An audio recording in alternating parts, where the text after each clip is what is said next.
আমার আর আমার হাজব্যান্ডের প্রফেশন সেম হওয়ার কারণে সপ্তাহে এমন একটা দিনও আমরা পাই না যেদিন আমাদের একসাথে ক্লাস অফ থাকে।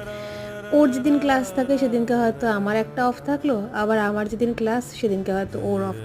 তাই তোমরা যারা ব্লগ দেখো জানবে যে আমরা খুব কম একসাথে কোথাও বেরোই না বলতে গেলে। লং ট্যুর যদি হয় প্ল্যান করে সেটা হয়, বাট আমাদের কাছাকাছি কলকাতার মধ্যে কোথাও একটা বিকেল বা একটা সন্ধ্যে ঘুরতে যাওয়া কিন্তু হয় না। কিন্তু অনেকদিন পর দুজনে মিলে একসাথে বেরিয়েছিলাম সেদিনকে, আর দুজনেই আমরা ইকো পার্কে এতদিন হয়ে গেছে কখনো যাইনি, তাই ভাবলাম একটু ইকো পার্ক থেকে ঘুরে আসি। গেছিলাম খুব দেরি করে, আর তার মধ্যে টিপটিপ করে বৃষ্টিও শুরু হয়েছিল, তো বেশিক্ষণ থাকতে পারিনি। ওখান থেকে আবার গিয়েছিলাম একটুখানি প্রিন্সেপ ঘাটে, যেটা আমাদের ভীষণ প্রিয় জায়গা। বিয়ের আগে আমরা প্রায়ই যেতাম ওখানে, এখন তার সেভাবে বেরোনো হয় না। তবে মাঝে মাঝে এই ছোটোখাটো আউটিংগুলো কিন্তু সম্পর্কে অক্সিজেনের মাত্রাটা বাড়িয়ে দেয়, তাই না? তোমরা কি বলো, তোমাদের কি মত?